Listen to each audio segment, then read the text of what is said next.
Hi, welcome to our channel where we share the most intriguing stories. When a stubborn Texas farmer locks horns with a ruthless HOA queen, all hell breaks loose. Goats, crowbars, and a war for freedom. What starts with letters ends with lawsuits, sabotage, and the most legendary barn showdown Clearwater County has ever seen. Justice, it turns out, has horns. I've always believed there's a kind of freedom that only a man who owns his land can truly understand. My name's Tom Harper. I'm 39 years old, and I've lived my entire life in Clearwater County, Texas. The land I stand on, all 200 acres of it, isn't just dirt and grass to me. It's my legacy. My grandfather carved out a life here long before Silver Creek Estates was even a glimmer in some developer's eye. We've got rolling pastures, thick apple orchards, a stubborn herd of goats, and an old barn that creaks like an old man's knees when the wind picks up. It's not fancy, it's real, and it's mine. When the subdivision sprouted up across the valley, all polished streets, manicured lawns, and houses that looked like they rolled off the same assembly line, I figured it was none of my business. Let them live their lives. I had no need to tangle with homeowners associations and their petty little tyrannies. My deed was ironclad, my property line marked with fences and decades of dust. Silver Creek HOA had no jurisdiction over me, or so I thought. It wasn't long before I started noticing the signs. First, it was the letters. Fancy envelopes dropped into my mailbox, listing infractions I didn't even know could exist.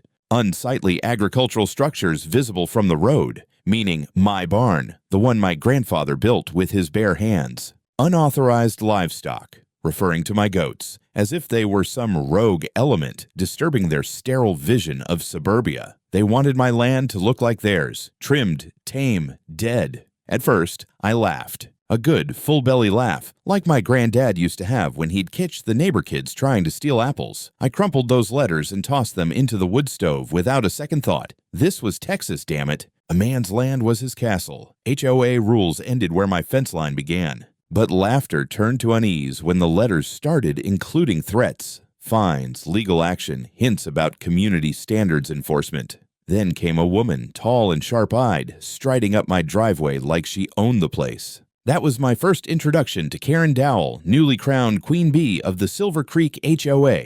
She had that air about her, like she'd spent her life bossing around minions who never dared say no. Karen smiled the tight-lipped, dead-eyed smile and told me, not asked, told, that as part of the greater Silver Creek community, my land needed to comply with HOA standards. I just stared at her, letting the silence stretch, letting her hear the groan of the barn doors in the breeze, the bleat of a stubborn goat. And then I said, as evenly as I could, "Lady, this land's been here longer than your McMansions. It'll be here long after you're gone. Now get off my property." I thought that was the end of it. I thought a line had been drawn in the dirt, clear and final. But Karen didn't believe in lines. She believed in conquest. And I was about to find out just how far she'd go to try and claim what wasn't hers. I figured Karen would eventually get bored once she realized I wasn't budging. Maybe she'd find another poor soul to terrorize. Maybe she'd lose interest once the thrill of barking orders wore off. But no, Karen wasn't the type to back down. She was the type to escalate. It happened late one Saturday evening. The sun had long dipped behind the hills, leaving the land bathed in silver and shadow. I was in the house nursing a cold beer, the dogs dozing at my feet, when my phone buzzed, motion alert from the security cameras. I tapped the screen casually, expecting a deer, maybe a raccoon. Instead, there she was. Karen, in the glow of the barn's floodlight, heaving herself, over my fence like some awkward burglar in designer yoga pants. And she wasn't alone. In one hand, she clutched a crowbar, gleaming under the lights like a weapon from some damn horror movie. I sat there for a second, stunned, my beer frozen halfway to my mouth. Is this woman insane? Answer, yes.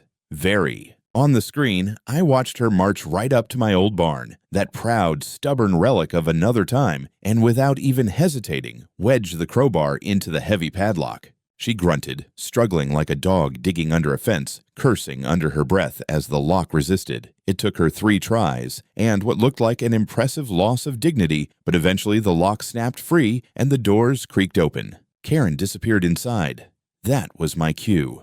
I grabbed my coat, slipped out the side door, and made my way toward the barn. Silent, careful, every step deliberate. The dogs stayed back. They knew the drill. As I approached, I could hear her inside, rustling around, muttering. She was searching for something. Evidence? Dirt she could spin into a scandal? Proof I was some dangerous farmer she could haul in front of a court. I didn't need to catch her red-handed. I just needed to close the door. The heavy oak doors were on old iron runners, and they slid closed with the satisfying groan of a giant beast waking from slumber. Ka-thunk! I shoved the iron latch through and dropped the steel bar across the outside handles. Karen was locked inside, with the goats. The moment the latch dropped, the barn erupted. First came the furious bleats, sharp and indignant. Then the thuds, the unmistakable sound of horns colliding with plywood and boots. Karen's shrill screams cut through the night like a banshee's wail. "Let me out! You can't do this! I'll sue you! Ah!" Through the cracks in the wood, I caught glimpses of the chaos inside. Goats tugging at her coat, one trying to climb her back like a mountain peak, another butting her rear end with impressive enthusiasm. Hay flew in every direction. A bucket clattered to the ground. Somewhere, a goat managed to turn over a barrel of feed. Karen shrieked again, stomping and flailing, but goats are fast and stubborn. Every time she shoved one away, two more crowded closer, their eyes bright with mischievous glee. The Queen of Silver Creek was being dethroned by a battalion of farmyard hooligans. I leaned against the fence post, arms crossed, and watched, not out of cruelty, out of justice. Finally, when I figured the moment was ripe, I pulled out my phone and dialed the sheriff's office. "Hey, it's Tom Harper. Y'all might want to send someone out here. Got a trespasser in my barn." "Yeah, she's currently being held hostage by about 15 goats." "No, I'm not joking." The deputy on the other end chuckled. "We'll be right there." The sheriff's boys showed up about 15 minutes later, lights flashing, dust kicking up behind their cruiser. Karen was still screeching from inside the barn, though by that point, her voice had developed a certain warble, probably the goat standing on her chest. Deputy Lane and I exchanged nods. He listened to the commotion and shook his head with a grin. "Well," he muttered, unlatching the barn, "this ought to be biblical." When the doors swung open, it was like unleashing a farm-themed tornado. Hay flew out first, followed by a wide-eyed Karen, or at least what was left of her composure. She was covered in straw, mud on her knees, shirt torn at the sleeve, and a rogue goat hair stuck to her lipstick. She looked less like the regal HOA president and more like someone who lost a brawl with a petting zoo. She pointed a trembling, straw-dusted finger at me. You monster! You'll pay for this. This is unlawful imprisonment." I didn't say a word. Just handed Deputy Lane a flash drive containing the footage. Her scaling the fence, wielding a crowbar, breaking into my barn. Lane watched the first 30 seconds and gave a low whistle. "Karen, Karen, Karen," he said, shaking his head like a disappointed uncle. "This ain't a good look." They didn't cuff her, not yet. But she was taken away. Loud, hysterical, threatening lawsuits, and personal consequences. I figured that was the end of her lunacy.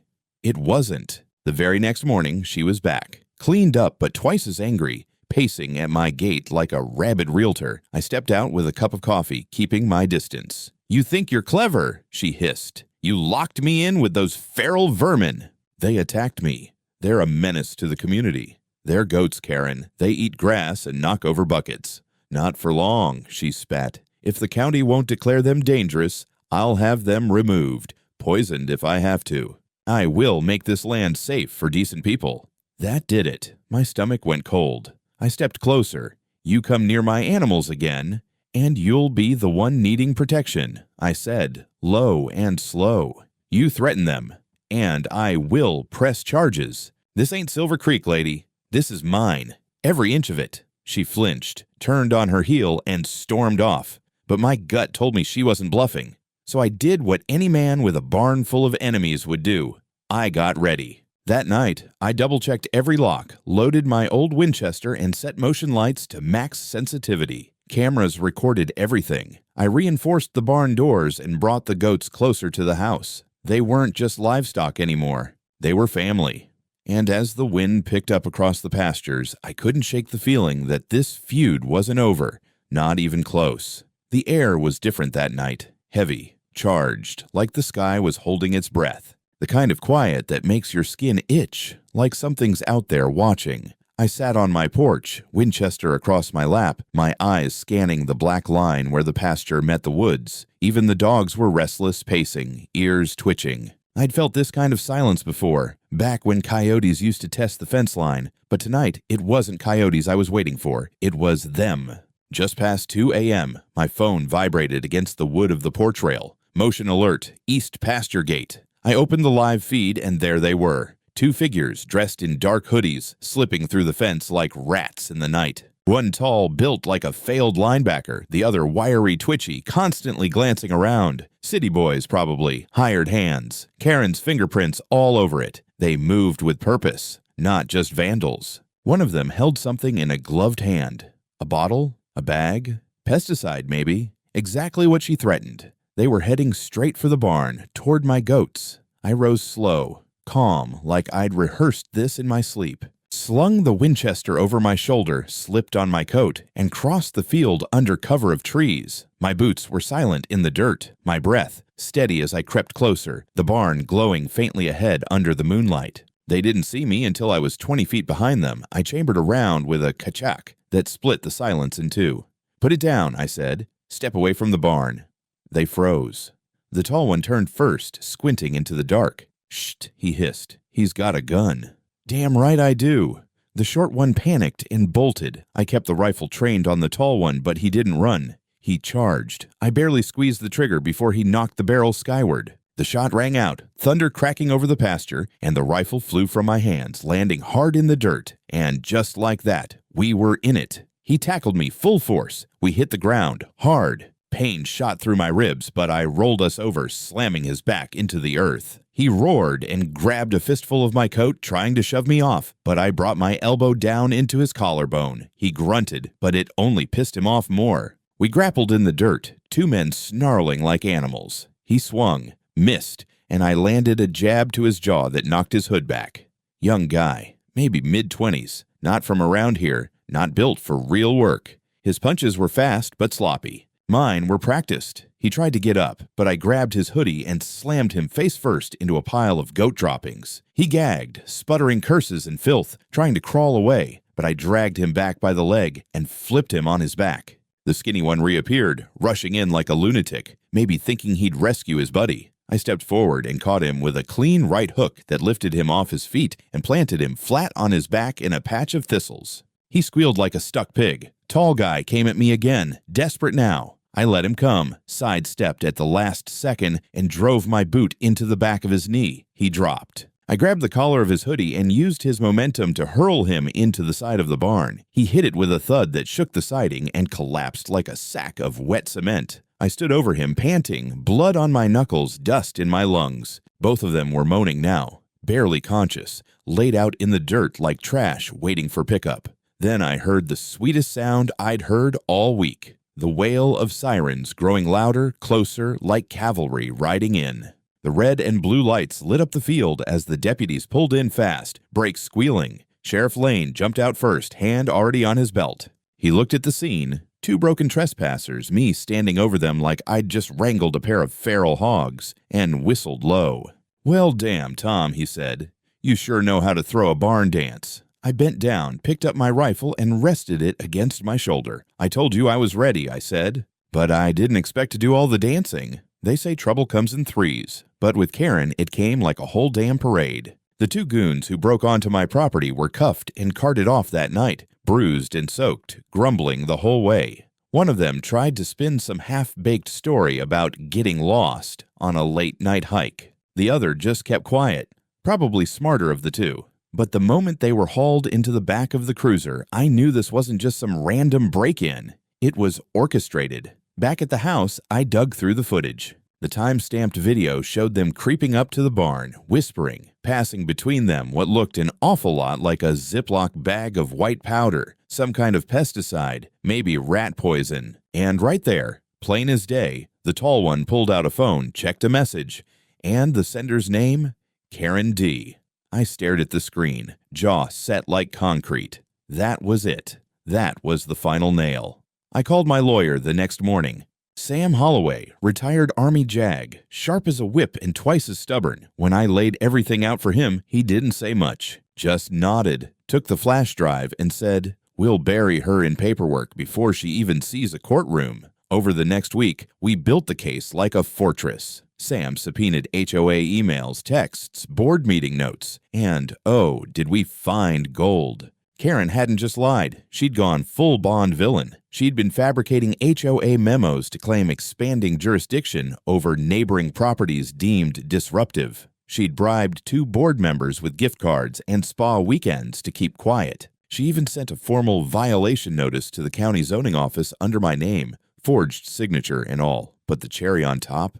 We discovered a private HOA WhatsApp group chat smugly titled Order Restores, where Karen bragged about taking back the valley and referred to me as the mud farmer with goat minions. I printed that line out, framed it, and hung it above the fireplace. By the time we were ready to file the civil suit and hand over the criminal evidence, Karen was already reeling. The sheriff's office paid her a visit. Her reaction? Screaming from her porch that she was the only one maintaining order in a lawless frontier. A few days later, I saw her walking out of the HOA office with her face pale and eyes hollow, clutching a box of files. The queen had been dethroned, but the real reckoning was still to come. In court. The courthouse in Clearwater County never saw a crowd like it did that day. Locals, press, even a few former HOA members in sunglasses trying to look anonymous. Everyone wanted a seat for what folks were already calling the goat trial. And hell, I wasn't going to disappoint them. Karen arrived in a navy pantsuit and a scowl sharp enough to slice lumber. She was flanked by 3 high-priced attorneys who looked like they'd rather be anywhere else. Her usual smugness was cracked now. Not gone, but strained. Her eyes darted. She tugged her sleeve. For once, she looked like someone who realized the pitchforks were finally pointed at her. When court convened, my lawyer Sam rose like a man who'd been waiting his whole life for this moment.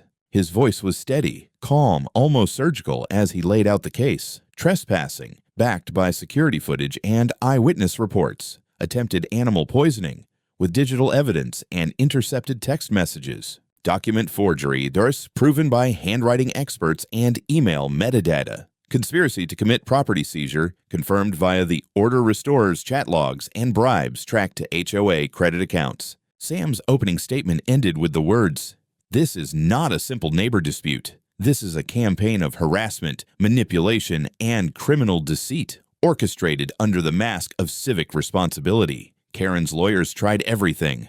They claimed she acted alone, claimed the text messages were misinterpreted. One even dared to suggest I entrapped Karen by locking her in the barn. The courtroom laughed at that one. Even the judge smirked. Then came witness after witness, residents of Silver Creek who'd been threatened, fined for nonsense, or silenced with fear. A single mom who got a $2,000 fine for excessive holiday lighting. An elderly man with cancer who had to prove his overgrown lawn was due to chemotherapy. All of it traced back to Karen. When I took the stand, I told them everything.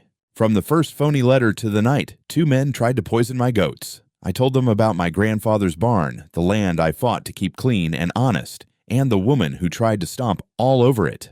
I didn't just stand up for myself, I said. I stood up because no one else should have to fight a war just to live in peace. Karen never looked at me once. When the verdict came, the silence was thick enough to chew.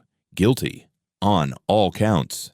The judge was blunt. 2 years of house arrest with GPS monitoring, $470,000 in damages to me for emotional distress, property harm, and legal fees, $130,000 in restitution to former residents who testified against her. Permanent ban from holding any administrative position in a community organization. Then came the nuclear strike. This court hereby rules for the dissolution of the Silver Creek Homeowners Association, effective immediately. All accounts are to be frozen and audited. Karen's jaw dropped open like a screen door in a tornado. As the gavel fell, the courtroom erupted, some in gasps, others in cheers. And me?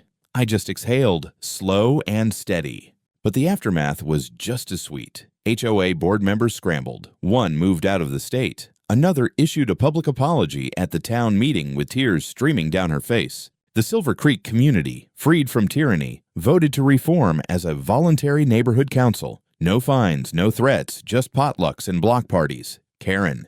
She sold her house for half its value, moved in with her sister 3 towns over, and, last I heard, started attending anger management classes under court order. Someone told me she tried joining a book club. They kicked her out by week 2. As for me, I took the damages, rebuilt the fence, upgraded all the barn security, and had enough left over to install solar panels and give the goats their own little shelter with fans. Spoiled, maybe, but they earned it. I even framed a photo of Karen mid-scream, arms flailing, goat on her back, a freeze frame from my security footage. It hangs in the barn office with a plaque that reads, "First and last unauthorized barn tour, hosted by nature." A month after the verdict, peace finally settled back over my land like a warm quilt at the end of a long, cold night. The goats were fat and happy, the barn was tighter than a bank vault, and my mailbox no longer coughed up threats in gold-embossed envelopes. It was over, and that called for a party.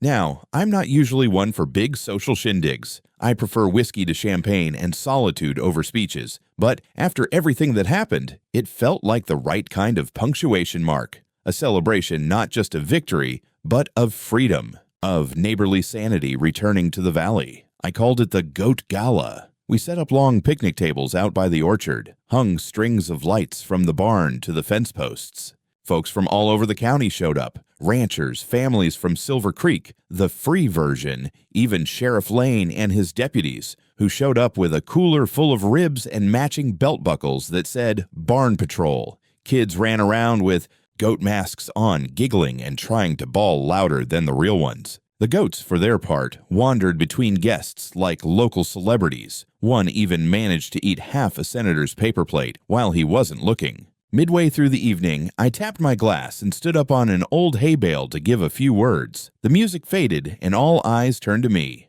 "I want to thank y'all for coming out," I began. "And I want to thank these goats for not kicking me in the teeth this week," which, frankly, might be a record. Laughter rippled through the crowd. "You know," I continued, "this place has always been more than just land. It's roots, it's memory. And for a while there, it felt like we were fighting to remember that. Fighting to hold on to something real while someone tried to pave it over with rules and fear." I raised my cup. But no amount of HOA bylaws can stand up to community. Or to a stubborn Texan with a barn full of attitude and a few surveillance cameras. That got a cheer. And a bleat from one of the goats that might have been perfectly timed or just very lucky. The night went long and good. There was line dancing near the tractor shed, an impromptu goat race, which ended in a tie when both contenders wandered off toward the smell of cornbread, and a dunk tank featuring a life-size cardboard cutout of Karen, which someone had creatively dressed in a pearls and suit ensemble labeled Chairwoman of Nothing. Even the newspaper got in on the fun. Next morning, the front page ran a photo of me with a goat on each side, holding a banner that read, "Silver Creek's Real Guardians." I clipped it and pinned it to the same wall as the old security still, Karen mid-scream, mid-chaos, mid-defeat. And as the sun rose the next morning, casting golden light over the orchards and the quiet barns, I sat on my porch, coffee in hand, boots up, dogs at my feet. For the first time in a long while, I wasn't bracing for battle. I was home, fully, proudly, and if anyone ever asked what justice looked like in Clearwater County, I'd point right out past the fence line and say, "Sometimes it's loud, sometimes it smells like goat, but it gets the damn job done."